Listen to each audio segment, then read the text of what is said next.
नमस्कार दोस्तों, university academy YouTube channel पे आपका एक बार फिर से बहुत बहुत स्वागत है। आज के लेक्चर में हम बात करेंगे data types in C language की। काफ़ी इंपॉर्टेंट टॉपिक है। इसके प्रीवियस लेक्चर में हमने कई सारे एलिमेंट के बारे में देखा था सी के, और उसके साथ एक प्रोग्राम रन करके देखा था और उस प्रोग्राम को समझा था कि ये प्रोग्राम कैसे काम करता है। एक एक एलिमेंट को डिटेल में हमने समझा था। तो चलिए आज के लेक्चर में हम देखते हैं डेटा टाइप्स हम कैसे यहाँ पे लिखते हैं, कैसे डेटा टाइप्स काम करता है। इसी प्रोग्राम में, इसी एग्जांपल में हम फिर से समझने की कोशिश करते हैं। तो डेटा टाइप्स इन सी जो होता है ना, वो हमेशा प्रोग्राम करते टाइम कंपाइलर को बताता है कि ये कितना मेमोरी लेगा और ये कैसे वैल्यू स्टोर करेगा जो कि आगे ऑपरेशन में परफॉर्म होगा। तो कौन कौन से डेटा टाइप्स हम यूज करते हैं इन जनरल? सबसे पहला डेटा टाइप हम यूज करते हैं इंटीजर, जिसको हम इंटीजर को लिखते हैं INT से। इंटीजर कैसे लिखते हैं? INT। अब देखेंगे INT इसके प्रीवियस लेक्चर में ना कीवर्ड ऑप्शन में आया था, और यहाँ पे प्रोग्राम में देखिए यहाँ भी इंटीजर दिया हुआ। मतलब इंटीजर क्या है? आपका एक डेटा टाइप्स है। साइज मेमोरी में कितना लेगा? 4 बाइट्स। ठीक है, कितना साइज लेगा? 4 बाइट। ध्यान दें, बिट और बाइट अलग चीज होता है। बिट हम कहते हैं 0-1, ऐसे 0-1 0-1 ऐसे। बाइट आपका अलग होता है। एक बाइट में 8 बिट होते हैं। मतलब अगर कॉम्बिनेशन देखें ऐसे 0-0-1-0-0-0-1-0-0, तो ये वन बाइट कहा जाएगा इसको। ठीक है, मतलब 8 बिट मिलके आपका बनता है एक बाइट। ऐसे कितने बाइट होंगे? 4 बाइट आपका स्टोर में स्पेस लेगा। वैल्यू देखिए रेंज कहां कहां से लेता है। ये जो इंटीजर वर्क करता है ना, ये वैल्यू देखिए कितनी लार्ज वैल्यू है। मतलब निगेटिव से लेके पॉजिटिव तक, बीच में यहाँ जीरो भी आएगा। जीरो होगा साथ में, कि निगेटिव से जब पॉजिटिव जाएंगे तो वहां पर जीरो आएगा। ये इतनी लार्ज वैल्यू तक का कैलकुलेशन कर सकता है। अगर इससे भी बड़ी वैल्यू का कैलकुलेशन करना हो तब इंटीजर वहां पे फेल हो जाता, तब इंटीजर वहां पे गॉर्बेज वैल्यू देता है, कहां पे काम नहीं कर पाता। लेकिन इतना लंबा, इतना लार्ज वैल्यू है कि इस पे भी जनरली कैलकुलेशन आपका हो जाता है।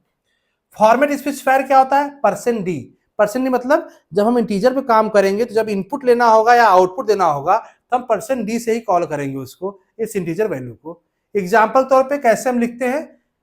जैसे लिखिए इंटीजर मार्क्स इक्वल टू 90। कहने का मतलब है, अगर हम प्रोग्राम में ऐसे लिखते हैं तो इसका कहने का मतलब है कि जो मेमोरी बनेगा, मेमोरी में जो ब्लॉक बनेगा इस तरह से, ये इंटीजर टाइप बनेगा। मतलब यहाँ पे इंटीजर वैल्यू स्टोर हो सकता है। इसका नेम क्या होगा? मार्क्स। स्पेस कितना लेगा? 4 बाइट। और वैल्यू क्या हो जाएगा यहाँ पे? 90। ये पूरा कंसेप्ट होगा किस केस में? इस केस में। ठीक है, ऐसे ही जब मुझे कोई दशमलव वाली वैल्यू पे कॉल कराना हो, क्योंकि ध्यान देना इंटीजर हमेशा इंटीजर वैल्यू कॉल करता है, मतलब पॉजिटिव निगेटिव पे काम करता है, दशमलव वाले नंबर पे काम नहीं करता। लेकिन अगर मुझे स्टोर कराना है जैसे 3.14 10.3 ऐसे कुछ स्टोर कराना है तो हम यूज करते हैं फ्लोट का। और फ्लोट भी कितना लेता है? 4 बाइट स्पेस लेता है। जनरली 6 to 7 डेसिमल डिजिट तक का के लिए काम करता है। ठीक है, इसकी वैल्यू देखिए कहां से है? 3.4 मल्टीप्लाई बाई 10⁻38 से लेके 3.4 मल्टीप्लाई बाई 10⁻38, कितनी लार्ज वैल्यू आ जाएगी, यहां तक का कैलकुलेशन कर सकता है। फॉर्मेट स्पेसिफायर यूज करते हैं इसका %f। इस पे समझने के लिए हम इसको ऐसे लिख सकते हैं फ्लोट। यहाँ पे कोई वैल्यू दे देंगे, यहाँ पे हम कोई भी न्यूमेरिकल वैल्यू जैसे कोई भी न्यूमेरिकल वैल्यू दे सकते हैं, जैसे 3.2 या 4.5, कुछ वैल्यू यहाँ पे स्टोर पॉइंट वाला हम कर सकते हैं। काम कैसे करेगा देखिए, इसको भी काम ऐसे करेगा, एक ब्लॉक रिजर्व कर लेगा। यहाँ पे जो वैल्यू स्टोर होगा किस टाइप का होगा? फ्लोट टाइप का।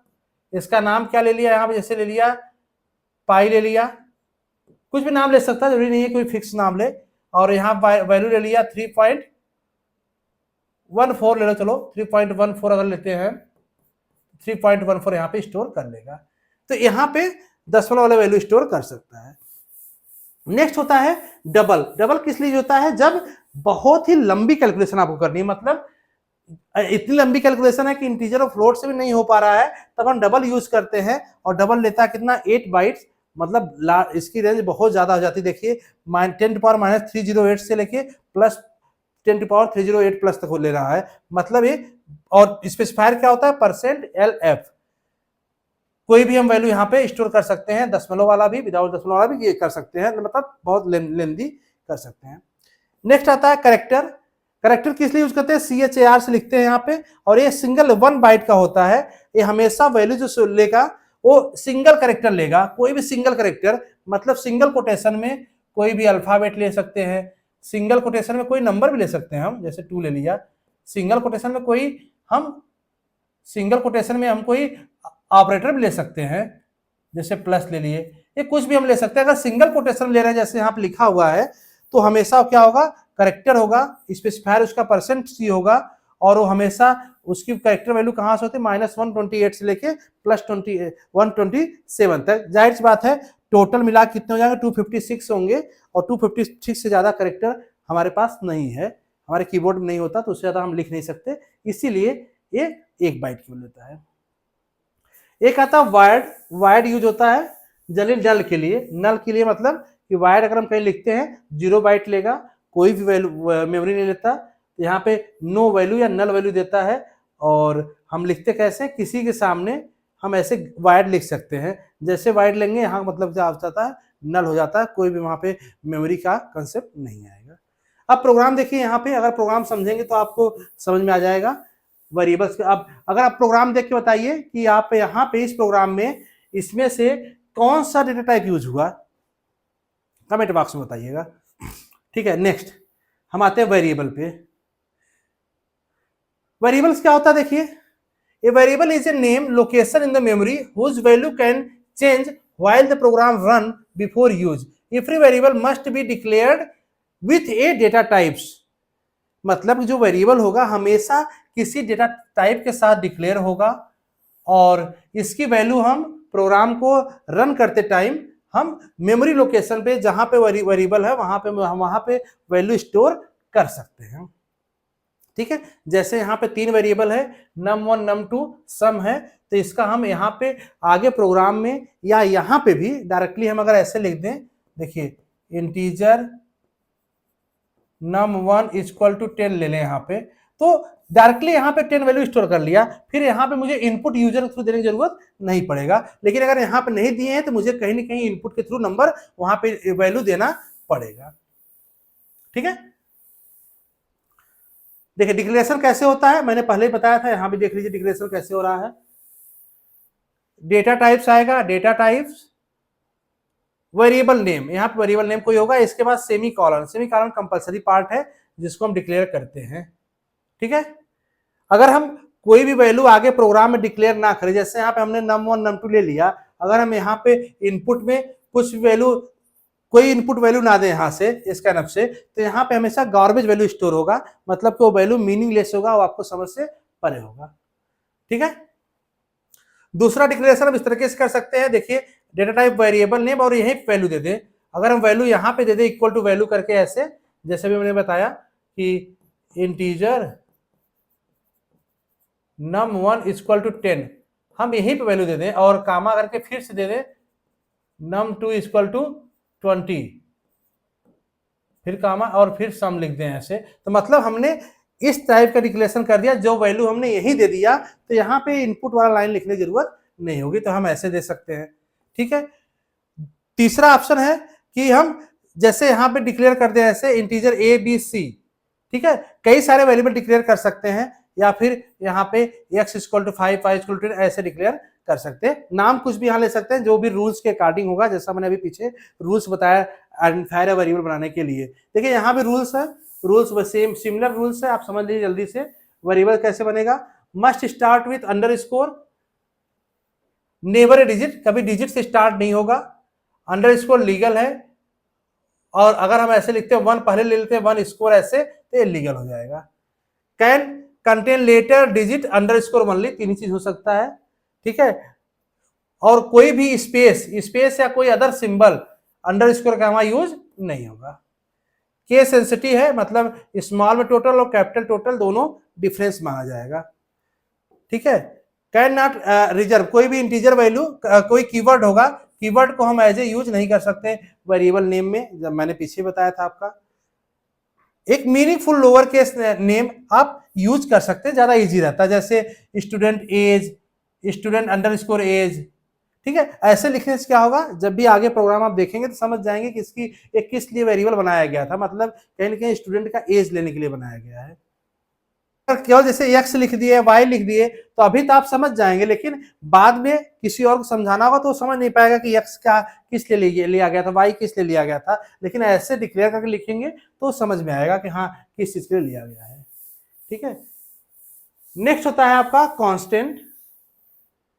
कांस्टेंट में देखिए क्या क्या हो सकते हैं। अच्छा, ये प्रोग्राम समझ में आ गया था आपको?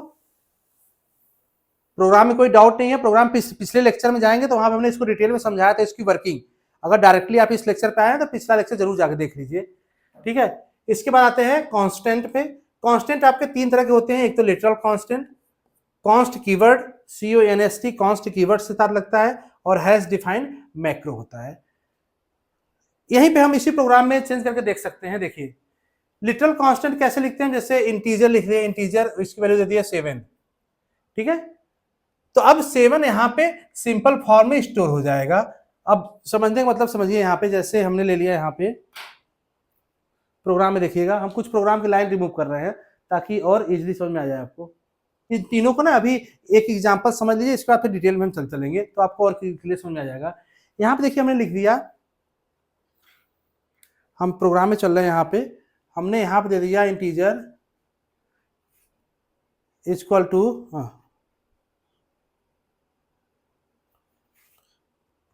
Equal to 10। ठीक है, आगे हमने दे दिया यहाँ पे इक्वल टू 34। ठीक है, अब हम यहाँ फार्मूला है, यहाँ पे हम प्रिंट कर रहे हैं। ठीक है, देखिए हमने यहाँ पे डायरेक्ट वैल्यू असाइन कर दिया, जैसे यहाँ पे लिटरल कांस्टेंट में इंटीजर मैंने दिया, यहाँ पे 10 वैल्यू दे दिया, यहाँ पे 34 वैल्यू दे दिया। अब हम sum equal to num1 plus num2 कर रहे हैं, तो वैल्यू देखिए रिजल्ट क्या आएगा।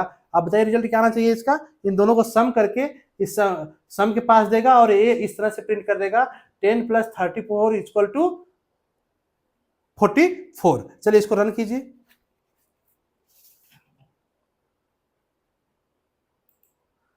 देखिए रन करेंगे तो यहाँ पे आ गया 10 प्लस 34 इक्वल टू 44। अब एक ही चीज यहाँ पे और समझिएगा, हमने यहाँ पे तो डिक्लेयर कर दिया इसको। ठीक है, हम नीचे आ रहे हैं, नीचे हमने क्या किया, यहाँ डिक्लेयर किया था, हमने एक बार फिर से लिख दिया यहाँ पे num1 equal to 5 semi colon, फिर हमने ले लिया num2 equal to 7 semi colon. ठीक है, अब देखिए इस प्रॉब्लम इसमें समझ में आएगा आपको कि जो लिटरल्स होता है, हमने लिटरल से बनाया, इंटीजर num1 10 num2 34 किया, सम किया, लेकिन फिर से हमने दोबारा num1 को 5 ले लिया और num2 को 7 ले लिया। अब इसको हम रन करेंगे, देखिए क्या आता है रिजल्ट। देखिए रिजल्ट क्या आया, 5 प्लस 7 इक्वल 12। कहने का मतलब है कि जब हम लिटरल यूज करते हैं तो यहाँ पे जैसे देखिए, जैसे ही ए वाई लाइन आई, इसको समझिएगा कि जैसे ही सबसे पहले इंटीजर num1 बना ना, यहाँ पे एक ब्लॉक बना num1 का, यहाँ पे बना num2 और यहाँ बना आपका सम का, ये नहीं बना। और यहाँ पे कौन सी वैल्यू स्टोर होती है, इंटीजर टाइप, क्योंकि यहाँ पे इंटीजर है। हमने यहाँ पे 10 डिक्लेयर किया, यहाँ 10 हो गया, यहाँ 34 डिक्लेयर किया, 34 हो गया। अब जैसे इसके पहले वाला प्रोग्राम था, पहले वाले प्रोग्राम में ये दोनों लाइन नहीं था, तो डायरेक्टली हमने जब सम को कॉल किया तो इसको एग्जीक्यूट किया, 10 प्लस 34 यहां से ऐड करके सम के पास दे दिया, मतलब 44। ठीक है, और हमने इसी सम को यहाँ पे इस फॉर्मेट में प्रिंट किया, तो आउटपुट क्या आ गया था, 44। लेकिन हमने इस प्रोग्राम में क्या किया, देखिए इस प्रोग्राम हमने क्या किया, इस लाइन तक तो एक काम हुआ, अभी सम की वैल्यू यहाँ पे कुछ भी नहीं है। ठीक है, अभी हमारा सम ऐसे फ्री है। ठीक है, लेकिन जैसे हम इस लाइन पे आए, num1 की वैल्यू अपडेट करके कितना कर लिया, 5, मतलब यहाँ पे 10 न रह जाके 5 बन गया। यहाँ पे num2 की वैल्यू फिर से अपडेट कर लिया, यहाँ पे कितना होगा, 7। ठीक है, अब इसको लाइन को एग्जीक्यूट करेगा तो 5 प्लस 7 कितना हो जाएगा, 12। और यहाँ पे जब प्रिंट करेगा इस फॉर्मेट में तो ये प्रिंट करेगा 5 प्लस 7 इक्वल 12। तो इसकी यही क्या चीज है, ये लिटरल जो होते हैं, लिटरल कांस्टेंट, ये हमेशा जो अपडेटेड वैल्यू है उस पर काम करता है। समझ में आ गया होगा। अगर हम यही कांस्टेंट पे काम करें, देखिए यहाँ पे अगर हम कांस्टेंट पे काम करें, कांस्टेंट मतलब कीवर्ड अगर हम ऐसे लगा दें कीवर्ड कैसे लगा दें हम यहाँ पे, कांस्टेंट। इसको हम अभी रिमूव करते हैं सारा।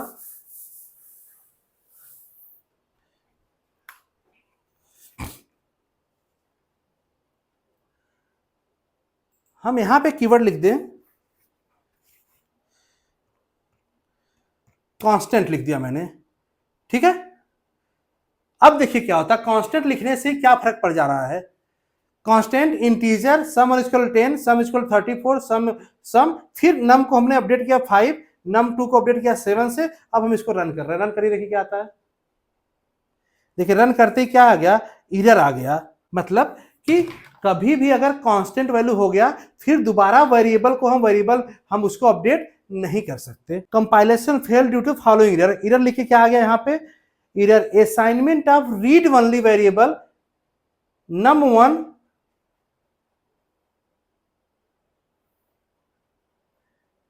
num इक्वल टू 5, फिर से assignment of read only variable num2 equal to 7। ये केवल दोबारा, क्योंकि यहाँ पे एक बार ऑलरेडी वैल्यू था और रीड ओनली, केवल वो रीड ओनली है, वहां पे अब अपडेट नहीं हो सकता। लेकिन यहाँ पे हम अपडेट कर रहे हैं फोर्सफुली, तो वहां पे अपडेट नहीं लेगा। यही कांस्टेंट का मीनिंग है, मतलब वो कांस्टेंट वैल्यू फिक्स कर लिया, अब उसको आगे हम प्रोग्राम में चेंज नहीं कर सकते। इसलिए हम क्या यूज कर सकते हैं, कांस्टेंट यूज करते हैं, ये वाला कीवर्ड, ठीक है।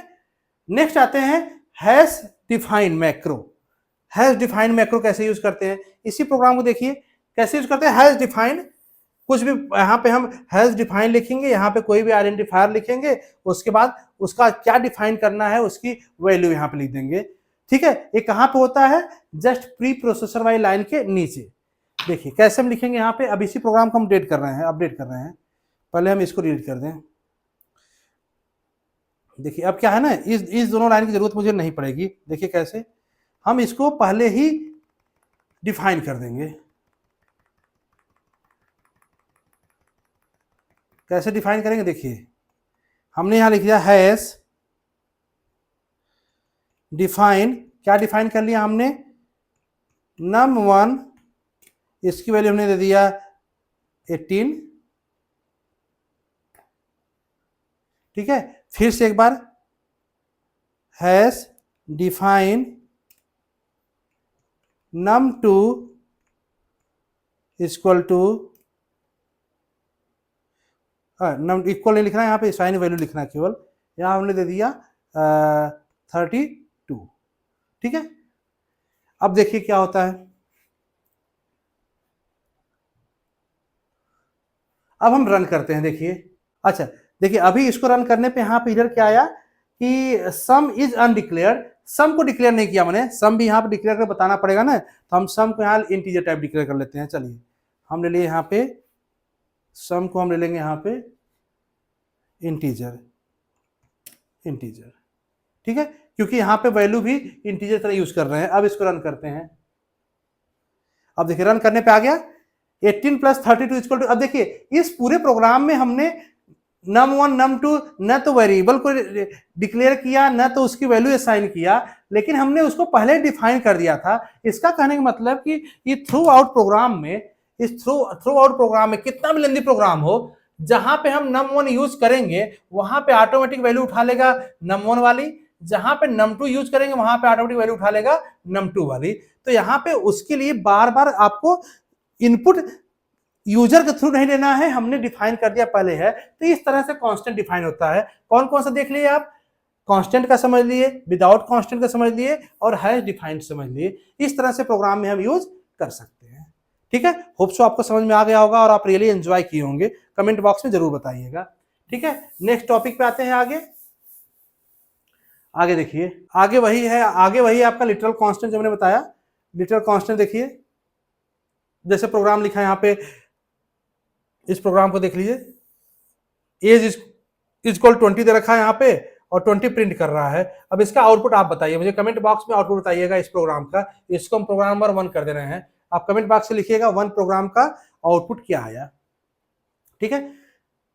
दूसरा फ्लोटिंग पॉइंट का है। फ्लोटिंग पॉइंट मतलब कि देखिए उसके पहले इंटीजर था, फ्लोटिंग पॉइंट में दशमलव वाला नंबर है जो इनपुट लेंगे, तो दशमलव इनपुट लेंगे तो आउटपुट भी कुछ दशमलव वाला नंबर ही हमारे पास आएगा। एक चीज यहाँ पे देखिएगा, एक चीज नया आया, मैं आपको यहाँ पे समझा देता हूं। जैसे देखिए इस प्रोग्राम में क्या लिया, पाई इक्वल टू ले लिया 3.14 और प्रिंट कर रहा value of pi equal to 0.2f। इसको समझिएगा 0.2f और पाई, मतलब कि ये पाई जो वैल्यू यहाँ पे स्टोर किया था, यहाँ पे 3.14 स्टोर किया। हम जब प्रिंट करते हैं ना, जब प्रिंट करते हैं वैल्यू, तो बाय डिफॉल्ट वो पॉइंट के 6 प्लेस तक की वैल्यू लेता है। मतलब कि पॉइंट के 1 प्लेस 2 प्लेस 3 प्लेस, जैसे यहाँ पे क्या है 3.14 केवल 2 प्लेस तक वैल्यू है, तो बाय डिफॉल्ट 6 प्लेस तक वैल्यू कॉल करेगा। हम उससे बचने के लिए यहाँ पे %f से पहले 0.2 0.3 0.4 जो भी वैल्यू लिख देंगे उतनी ही प्लेस तक की वैल्यू आउटपुट देगा। तो यहाँ पे सिंपली है इस वैल्यू को प्रिंट किया यहाँ पे, ठीक है। कैरेक्टर कांस्टेंट देखिए नया है। कैरेक्टर कांस्टेंट में क्या होगा, कैरेक्टर कांस्टेंट जनरली किस में लिखते हैं हम, सिंगल कोटेशन में। कोई भी नंबर लिख सकते हैं, कोई भी अल्फाबेट लिख सकते हैं, स्मॉल में कैपिटल में, लेकिन सिंगल कोटेशन होना चाहिए। और प्रोग्राम जब बनाएंगे तो प्रोग्राम में कैसे लिखेंगे हम, यहाँ पे इस लाइन से अवेयर है आप, hash include std.h integer main aware है। जब इंटीजर मेन लिखा है तो लास्ट में आपका रिटर्न होगा जरूरी, कंपलसरी है। यहाँ पे 2 ही लाइन नया है। करेक्टर डेटा टाइप्स है, यहाँ पे वेरिएबल नेम ले लिया ग्रेड, इसके बाद वैल्यू स्टोर कर दिया ए, कैपिटल ए, मतलब करेक्टर यहाँ पे हो जाएगा करेक्टर टाइप का, इसका नेम ले लिया ग्रेड और यहाँ पे वैल्यू स्टोर कर दिया कैपिटल ए।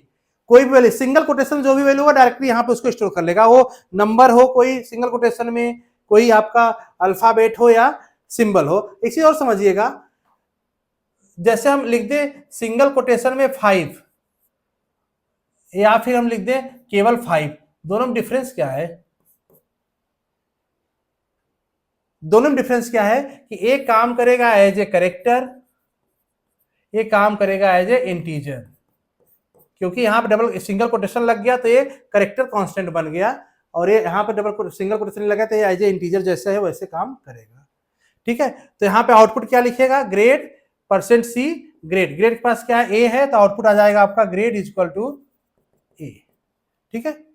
इस तरह से नेक्स्ट चलिए, एक स्ट्रिंग कांस्टेंट होता है। देखिए स्ट्रिंग कांस्टेंट मैंने बताया इस प्रोग्राम में भी होगा, जहां भी स्ट्रिंग कांस्टेंट आएगा इसका सिंपली मतलब है enclosed with in double quotation. देखिए जहां जहां डबल कोटेशन से इनक्लोज है, जैसे देखिए यहाँ पे ये डबल कोटेशन में इनक्लोज है, मतलब ये एज ए स्ट्रिंग काम कर रहा है। जो भी डबल कोटेशन में इनक्लोज होगा वो हमेशा स्ट्रिंग की तरह काम करेगा। जैसे hello, computer science, university academy, या फिर जैसे देखिए यहाँ पे लिख रहे हैं, आप इस प्रोग्राम को समझिए, इस प्रोग्राम को समझिए और सील क्लियर हो जाएगा। हेलो वर्ल्ड का जब प्रोग्राम बना रहे थे आप, तो यहाँ पे देखिए डबल कोटेशन में इनक्लोज हुआ हेलो वर्ल्ड, तो आपका कहने का मतलब कि ये एज ए सिंगल एक स्ट्रिंग काउंट होगा, मतलब 1 स्ट्रिंग।